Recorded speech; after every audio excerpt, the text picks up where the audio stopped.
Hello everyone. तो दोस्तों आज की वीडियो में बात करेंगे एयरफोर्स का जो आपका नया सिलेबस है मैथमेटिक्स का। ठीक है, तो अगर टेक्निकल ट्रेड की बात करें फॉर एक्स ग्रुप, जिसे पहले एक्स ग्रुप बोलते थे, अब नोटिफिकेशन में एक्स ग्रुप लिख करके साइंस ग्रुप लिख दिया है। ठीक है, तो साइंस ग्रुप वालों का सिलेबस जो है वो क्या रहने वाला है, ऑफिशियल है, ऑफिशियल वेबसाइट से आपको जो है मैं सिलेबस दिखा रहा हूँ। और एग्ज़ाम पैटर्न की अगर बात करें तो देखिए एक्स ग्रुप में आपका इंग्लिश जो है, इंग्लिश वो आता है 20 क्वेश्चन 20 मार्क्स के। फिर एक्स ग्रुप में फिज़िक्स आती है आपकी 25 क्वेश्चन 25 मार्क्स के, और मैथ्स आती है 25 क्वेश्चन 25 मार्क्स के। ठीक है, तो ये आपका पैटर्न रहता है। और आज मतलब डिटेल सिलेबस है ये, और मैं ये भी बताऊंगा कि किस टॉपिक से कितने क्वेश्चन आते हैं, जिससे आपको तैयारी में मदद मिले। ठीक है, तो शुरू करते हैं। और इंग्लिश का, और अगर आप वाई ग्रुप की तैयारी कर रहे हो तो रागा का मैंने सिलेबस ऑलरेडी डाल रखा है, बिल्कुल जो है ऑफिशियल सिलेबस है, और उसमें बहुत अच्छे से मैंने बताया भी है कि इंग्लिश में आप जो है कैसे तैयारी करें। ठीक है, पहला है सेट्स रिलेशन एंड फंक्शन। ठीक है, एक क्वेश्चन आपको यहाँ से देखने को मिल जाता है, एक क्वेश्चन केवल।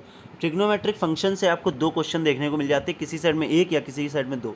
इन्वर्स ट्रिग्नोमेट्री का 100% क्वेश्चन एक देखने को आपको मिल जाएगा। ठीक है, बात कर लेते हैं complex number. Complex number and quadratic equation, 1 या 2 क्वेश्चन, किसी सेट में 1 क्वेश्चन, किसी सेट में 2 क्वेश्चन आपको देखने को जरूर मिल जाते हैं। लीनियर इक्वेशन की बात करें, केवल 1 क्वेश्चन देखने को मिलेगा। मैथमेटिकल इंडक्शन से 1 क्वेश्चन देखने को मिलेगा। परम्यूटेशन एंड कॉम्बिनेशन, ठीक है, इससे भी आपको 1 क्वेश्चन देखने को मिल जाएगा। बाइनोमियल थ्योरम से 1 क्वेश्चन आता है, कभी कभार नहीं भी आता है। ठीक है, ज़्यादा ये इंपॉर्टेंट नहीं है, चाहो तो पढ़ लेना। ठीक है, बाइनोमियल थ्योरम आपका हो चुका है।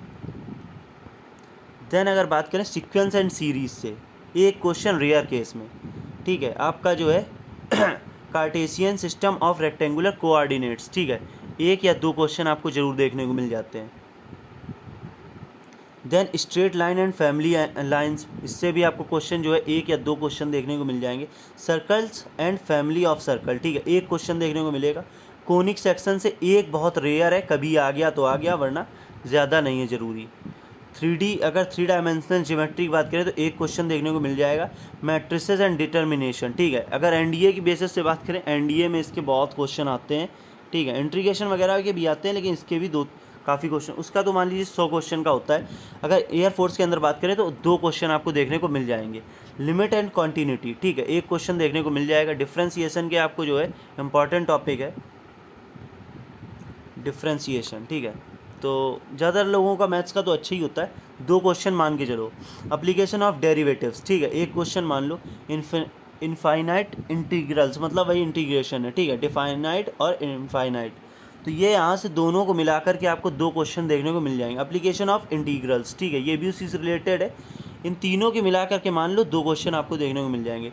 डिफरेंशियल इक्वेशन, यहाँ से 1 क्वेश्चन देखने को मिल जाएगा। मैथमेटिकल रीजनिंग, ठीक है, मुश्किल है, 1 क्वेश्चन कभी देखने को मिल जाता है। लीनियर प्रोग्रामिंग कभी कभार एक क्वेश्चन मिल जाएगा। वेक्टर्स क्वेश्चन 100% आता है, 1 क्वेश्चन या 2 क्वेश्चन जरूर मिल जाते हैं।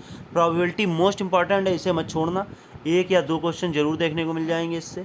ठीक है, तो ये तो बहुत ज़रूरी है। स्टैटिक्स की बात करें तो 1 क्वेश्चन जरूर देखने को, एक ज़रूर नहीं है, एक जो है कभी मिलता है कभी नहीं मिलता है। तो अगर इंपॉर्टेंट टॉपिक्स की बात करें, ठीक है, 25 क्वेश्चन है। अब स्ट्रेटजी अगर एयरफोर्स के लिए मैं बताऊं तो क्या करना रहता है। ठीक है, ये आपका डिटेल्ड 27 टॉपिक्स थे, और 25 क्वेश्चन इनसे आने हैं। तो खुद ही समझ लो किसी से भी 4-5 क्वेश्चन नहीं आते, लेकिन पढ़ने सारे पढ़ते हैं। कोई 1-2 टॉपिक, जैसे कोई का वेक्टर अगर जिसे नहीं 12th में पढ़ा है, वैसे तो ये सारे 12th के टॉपिक हैं, बेसिक ही आता है, कोई बहुत टफ नहीं आता है, आपको मैं बता दूं तो वैसे तो तैयार किए जा सकते हैं, लेकिन 1-2 टॉपिक या 4-5 भी, 5 टॉपिक भी आप इनमें से छोड़ना चाहो तो आराम से छोड़ सकते हो, 1-1 नंबर वाले। ठीक है, आपका पेपर निकल जाएगा। करना क्या है, स्ट्रेटजी ये रहती कि इंग्लिश है, मैथ्स है और फिज़िक्स है।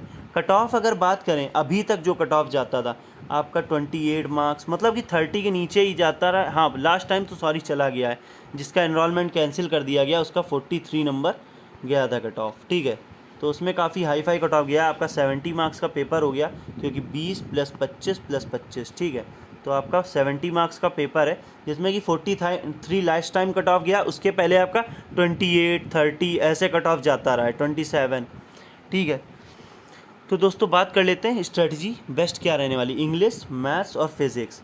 आप जो है इंग्लिश में 20 में से आप, इंग्लिश स्कोरिंग होता है। ठीक है, इंग्लिश में अगर अच्छा स्कोर कर जाओ, फिज़िक्स इतना स्कोरिंग नहीं है, मैथ्स भी स्कोरिंग मान सकते हो। ठीक है। तो इन दोनों में आप अच्छा परफॉर्म करो। फिज़िक्स में स्कोर गिर जाता है, मुझे मालूम है, ठीक है। इंग्लिश खूब अच्छी करो, कम से कम इसमें 15 प्लस आने चाहिए। और मैथ्स को भी जो है आप इतना अच्छा करके चलो कि मान लो 17 प्लस तो आने चाहिए, ठीक है। आधे नंबर तो ला ही सकते हो।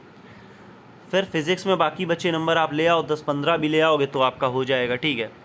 10 नंबर भी अगर यहाँ से ले आते हो आप ना, तो देख लो 25 और 35 और 35 और 7 42 मार्क्स बन रहा है। 42 नंबर इतना तो कट ऑफ ही जाएगा, इससे ज़्यादा नहीं जाएगा, ठीक है दोस्तों। बाकी कोई डाउट हो तो कमेंट कर सकते हो। फिज़िक्स का भी मैं ऑफिशियल आपका सिलेबस वीडियो डाल दूंगा आज। तैयारी में जुट जाओ, ज़्यादा टाइम नहीं है। जो भी डाउट हो आप मुझसे पूछ सकते हो। जय हिंद, जय भारत।